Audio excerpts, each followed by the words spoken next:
Hello students, this is the part 2 of the Newton laws of motion and friction previous questions asked in NEET UG. Right, part 1 में हमने 1 से लेकर 12 तक question किए थे.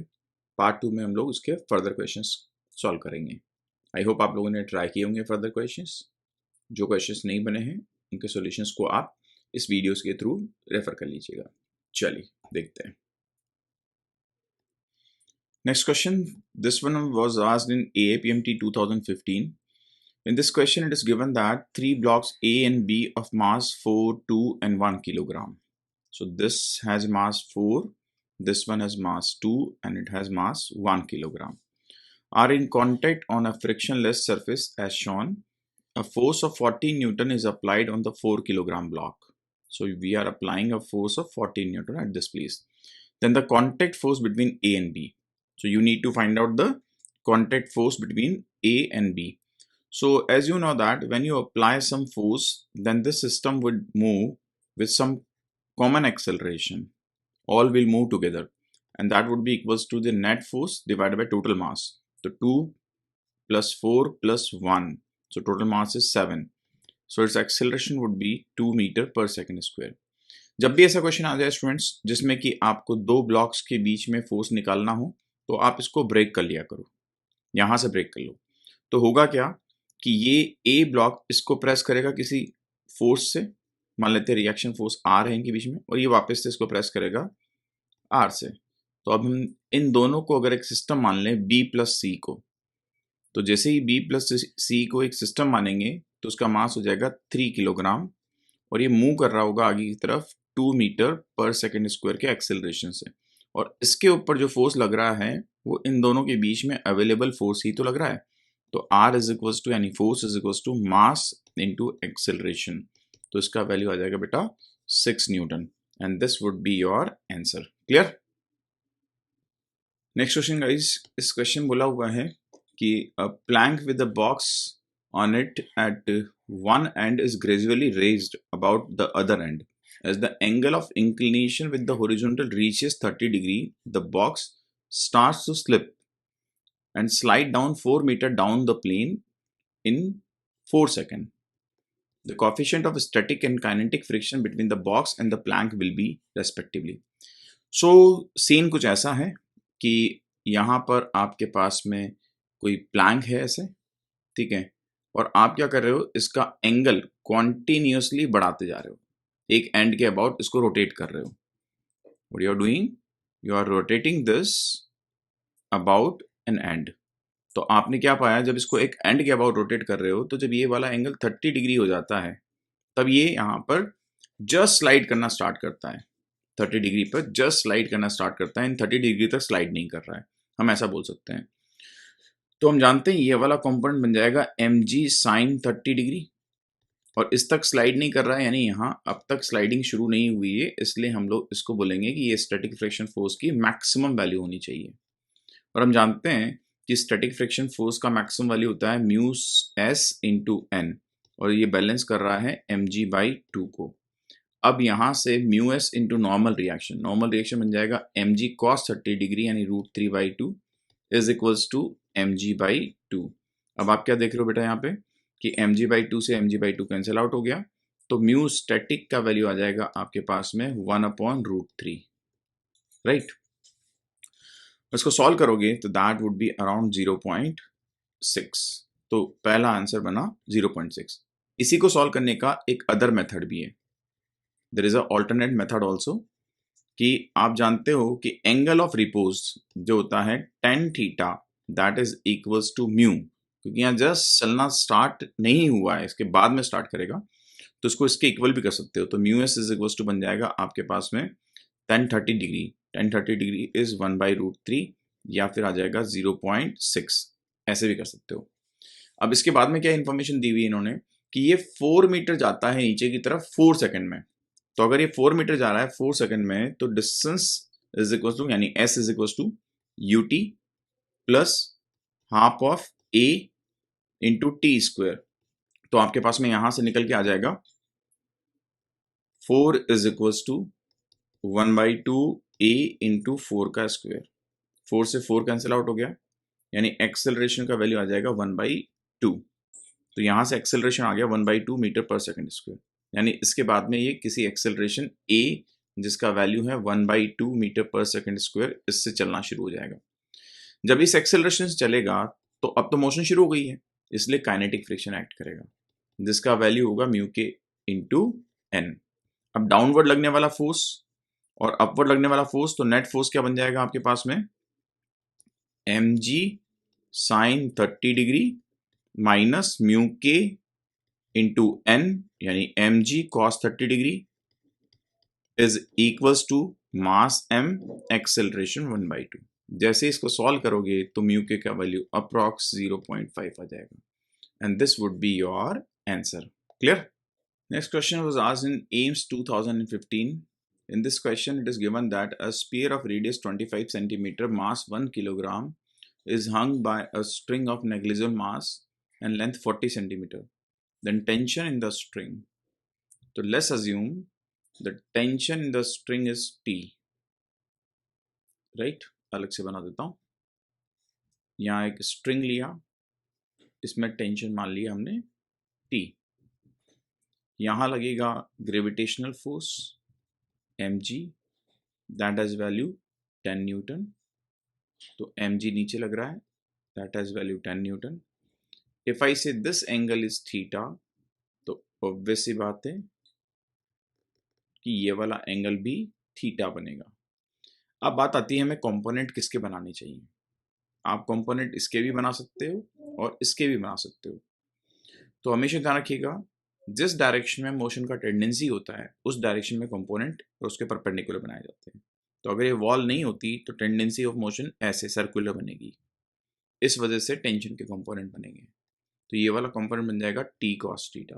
और अगर इसको यहाँ पर रहना है तो ये दोनों एक दूसरे को इक्वेट करने चाहिए, यानी टी कॉस थीटा का वैल्यू आ जाएगा आपके पास में 10, यानी टेंशन का वैल्यू आ जाएगा आपके पास में 10 अपॉन कॉस थीटा। अब आपको कॉस थीटा का वैल्यू निकालना है, तो इस ट्राइंगल में चले जाओ आप। ये वाली डिस्टेंस 25 देखिए, ये डिस्टेंस है 25 प्लस 40 यानी 65।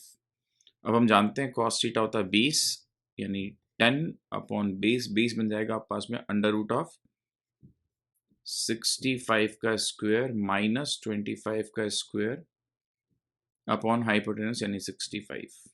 जैसे इसको सॉल्व कर रहे हैं हम लोग तो हमारे पास मान जाएगा अराउंड 10.81 न्यूटन, और यही आंसर हो जाएगा। So answer of this question would be the first one. Clear? Next question, this one was asked in AIIMS 2015। इसमें क्या बोला है, find the tension in string if theta is equals to 30 degree and mass is hanged in middle of the string is equals to 22 kilogram. This is given as 30 degree. तो आप जानते हैं यहाँ पर ग्रेविटेशनल फोर्स लग जाएगा mg यानी 220 Newton. जितना टेंशन यहाँ होगा उतना ही टेंशन यहाँ पे होगा सिमेट्री से। अगर आप देखिए तो ये वाला एंगल थीटा, तो ये भी थीटा बनेगा और ये भी थीटा बनेगा, तो ये वाले कंपोनेंट तो एक दूसरे को कैंसिल आउट कर लेंगे। ये अनबैलेंस फोर्स बनेगा, तो इसका कंपोनेंट आ जाएगा टी साइन थीटा, इसका भी कंपोनेंट आ जाएगा टी साइन थीटा, यानी 2t साइन थीटा यानी 30 degree should be equals to 220, यानी टेंशन का वैल्यू आ जाएगा 220 न्यूटन, और यही आपका आंसर बन जाएगा। Clear? Next question was asked in NEET 2016। इस क्वेश्चन क्या बोला है कि a rigid ball of mass m strikes a rigid wall at 60 degree and get reflected without loss in speed as shown in the figure. The value of impulse imparted by the wall on the block। हम जानते हैं कि जो impulse होती है that is change in momentum, यानी हमें final momentum में से इनिशियल मोमेंटम को माइनस करना पड़ेगा, और आंसर में ओनली मैग्नीट्यूड दिया हुआ है। तो हम क्या पाते हैं बेटा कि जब यहाँ से आएगा तो इस डायरेक्शन में मोमेंटम में कोई चेंज नहीं है, क्योंकि इस डायरेक्शन में वेलोसिटी में कोई चेंज नहीं होगा। लेकिन आती वक्त इसका मोमेंटम इस तरफ होगा, यानी इनिशियल मोमेंटम इस साइड में होगा, और जाती वक्त मोमेंटम इस तरफ होगा, यानी ये अपोजिट साइड में है। और क्योंकि यहाँ पे कोई लॉस नहीं हो रहा है इसलिए मैग्नीट्यूड को हम 2p लिख सकते हैं।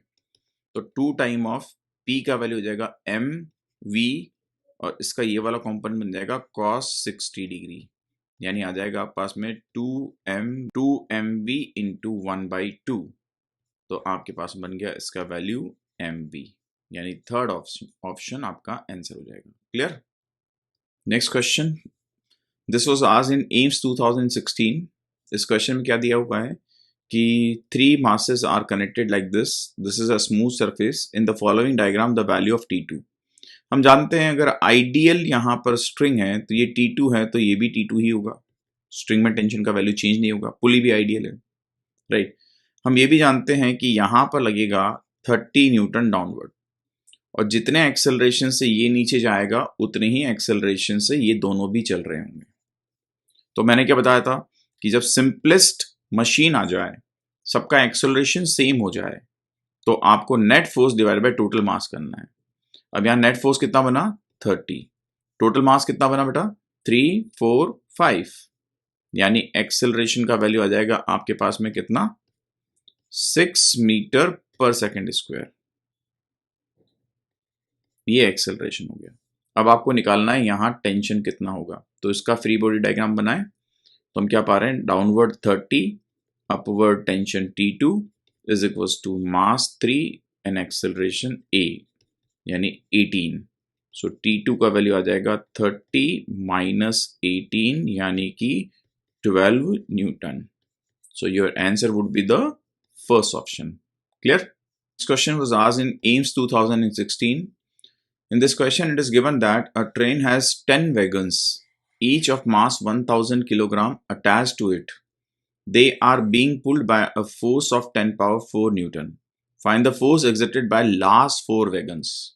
तो एक ट्रेन में आपको ऐसे 10 वैगन्स दिए हुए हैं, ऐसे, ये आपका 10th वैगन है, ठीक है, ऐसे 10 दे दिए और यहां पर आपने एक फोर्स अप्लाई किया। तो आप जानते हो कि यहाँ हर वैगन का जो एक्सेलरेशन होगा वो सेम होगा, एक्सेलरेशन सेम है, ठीक है, तो एक्सेलरेशन का वैल्यू आ जाएगा फोर्स अपॉन टोटल मास, ये आ जाएगा। अब आपसे पूछा है कि 1 2 3 4, ठीक है, find out the force exerted by last 4 wagon, ठीक है, इन लास्ट 4 वैगन पे कितना फोर्स लगा है। तो जहां पे भी फोर्स निकालना वहां से इसको ब्रेक कर लो। जब ब्रेक करोगे तो ये एक सिंगल मास बन जाएगा। कितना मास बनेगा 4 इंटू हर वैगन का मास है 1000 किलोग्राम। इसके ऊपर कोई फोर्स लग रहा होगा एफ डैश, जो आपको निकालना है। तो एफ डैश का वैल्यू आ जाएगा मास, यानी 4 इंटू 10 पावर 3 इंटू एक्सेलरेशन, और एक्सेलरेशन का वैल्यू कितना है बेटा 4 into 10 power 3, acceleration is F by M, यानी बन जाएगा 4 into 10 power 3, F has value 10 power 4 and total mass एक वैगन का मास है 10 पावर 3 और 10 वैगन है, तो टोटल मास भी बन गया 10 पावर 4। ये दोनों कैंसिल आउट हो जाएंगे, तो यहां जो फोर्स आएगा वो आ जाएगा 4 into 10 power 3 Newton. This would be your answer. Clear? Next question, this was asked in AIIMS 2016। m1 m2 दोनों 1 किलोग्राम दिए हुए हैं आपको। Then find out the distance travelled by m1 in first half second, right. तो सबसे पहले इनका acceleration निकाल लेते हैं। तो जो एक्सेलरेशन पहले का होगा वही एक्सेलरेशन दूसरे का बनेगा। So both are having the same acceleration. अब यहां देखो तो यहां लगेगा 10 न्यूटन डाउनवर्ड, तो एक्सेलरेशन कितना हो जाएगा total force divide by total mass, यानी एक्सेलरेशन हो गया 5 मीटर पर सेकेंड स्क्वायर, यानी दोनों ब्लॉक 5 मीटर पर सेकेंड स्क्वायर के एक्सेलरेशन से चल रहे होंगे। अब आपको बताना है कि आधे सेकंड में m1 ब्लॉक कितनी डिस्टेंस ट्रेवल करेगा, ठीक है। तो हम जानते हैं s इज इक्वल टू होता है ut plus half of at square. अब m1 ब्लॉक शुरुआत में तो रेस्ट में था, तो आ जाएगा half a acceleration is 5 into T square, time दे रखा है 1/2, तो 1/2 का स्क्वायर करेंगे तो 1/4, यानी आ जाएगा 5/8, यानी आपस बन जाएगा 0.625 मीटर। ये डिस्टेंस ये ट्रेवल करेगा and this would be your answer. Clear? This question was asked in AIIMS 2016। इसमें क्या दिया हुआ है कि a body of mass 1000 kilogram moving with this speed in positive x direction. A hole is present at the bottom of the body such that the mass is dropping at the rate of this in negative y direction. Find out the force exerted by ejected mass on the body. तो अगर आप यहाँ पर ध्यान से देखें बेटा, तो मान लेते हैं ये एक बॉडी है जो आगे की तरफ जा रही है और इसमें एक होल क्रिएट हुआ जिससे कि यहाँ पर मास नीचे गिर रहा है. तो डोंट यू थिंक कि यहाँ पर इस इजेक्टेड मास का इस डायरेक्शन में वेलोसिटी जीरो होगा या इस बॉडी के रेस्पेक्ट में रेस्ट में होगा, यानी कि v रिलेटिव जो है वो जीरो आएगा. और हम जानते हैं थ्रस्ट फोर्स होता है v relative into D M by D T. इस वजह से इसने जो बॉडी पे फोर्स अप्लाई किया होगा दैट वुड बी जीरो. क्यों? क्योंकि ये मास जो इजेक्टेड मास है ये इस बॉडी के रेस्पेक्ट में रेस्ट में है. v रिलेटिव क्या होता था? वेलोसिटी ऑफ रिमूव्ड मास और added mass with respect to the main mass. Clear? Next question, this one was asked in NEET UG 2017. इसमें क्या दिया हुआ है कि two blocks A and B of masses 3m and m respectively are connected by massless inaccessible string. The whole system is suspended by a massless spring as shown in the figure. The magnitude of acceleration a and b immediately after cutting the string. सो आप देखिए, जब भी ऐसा question आए तो सबसे पहले equilibrium की सिचुएशन में क्या हो रहा है वो बना लो. तो भाई यहां लग रहा होगा धरती माता का प्यार mg, यहां लगेगा टेंशन T जिसका वैल्यू mg के इक्वली होगा. यही टेंशन यहां पर एक्ट करेगा T और यहां खुद के वेट की वजह से 3mg भी लग रहा होगा. तो यहां जो स्प्रिंग फोर्स डेवलप हो जाएगा that spring force would be खुद के वेट की वजह से 3mg प्लस टेंशन की वजह से mg, यानी स्प्रिंग फोर्स लग रहा होगा 4mg. अब इस क्वेश्चन को करने का कॉन्सेप्ट क्या है बेटा? कॉन्सेप्ट ये है कि spring shows the lazy nature. Spring shows the lazy nature या लेजी बिहेवियर. तो स्प्रिंग लेजी बिहेवियर शो करेगा. तो जैसे ही आप स्ट्रिंग को कट करोगे तो ये जो m मास का ब्लॉक है इसके ऊपर ग्रेविटी लगेगी यानी mg लगेगा और टेंशन का वैल्यू सडनली जीरो हो गया. तो ये ग्रेविटी में फ्री फॉल करेगा यानी acceleration of b block g बन जाएगा. जब आप a ब्लॉक का फ्री बॉडी डायग्राम बनाओगे तो क्योंकि स्प्रिंग का लेजी नेचर है इसलिए स्प्रिंग फोर्स तो 4mg लगता ही रहेगा. ठीक है, और 3mg नीचे की तरफ एक्ट करेगा, टेंशन T का वैल्यू सडनली जीरो हो जाएगा. तो अगर आप यहां पर फर्दर देखेंगे तो जो नेट फोर्स बन जाएगा that net force is 4mg upward 3mg downward is equals to 3m into acceleration of A block. यानी एक्सेलरेशन ऑफ ए ब्लॉक यहां से निकल के आ जाएगा आपके पास कितना? g/3. तो ए ब्लॉक का एक्सेलरेशन g/3, बी ब्लॉक का acceleration g. So your answer would be the first option. Clear? Next question, this one was asked in AIMS 2017. The force of 3 Newton act on a system of 2 block of mass 2 and 1 kilogram. Contact force between the blocks. तो जब यहाँ पर ये 3 Newton force लगेगा तो दोनों block एक साथ चलेंगे किसी एक्सेलरेशन a से, जिसका वैल्यू हो जाएगा net force divide by total mass यानी 1 मीटर पर सेकेंड स्क्वायर. जब भी दो ब्लॉक के बीच में फोर्स निकालना हो तो उनको ब्रेक कर दो. तो ये वाला ब्लॉक इसको पुश कर रहा होगा किसी रिएक्शन फोर्स R से, ये इसको पुश करेगा सेम रिएक्शन फोर्स R से. तो जब आप इस ब्लॉक का फ्री बॉडी डायग्राम बनाओगे तो इस ब्लॉक के ऊपर केवल एक R रिएक्शन फोर्स लग रहा है जिसकी वजह से इसका एक्सेलरेशन 1 मीटर पर सेकेंड हो गया. यानी रिएक्शन फोर्स R का वैल्यू आ जाएगा मास इनटू एक्सेलरेशन, यानी कि आपके पास में इनके बीच में लगने वाला कॉन्टैक्ट फोर्स हो जाएगा 1 Newton. So your answer would be the first option. Clear? Next question was asked in AIIMS 2017.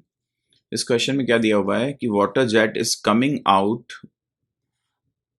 Of a होस pipe of diameter 20 centimeter with the speed of 20 centimeter per second. It strikes a man inelastically. Find the force exerted by a water jet on the person.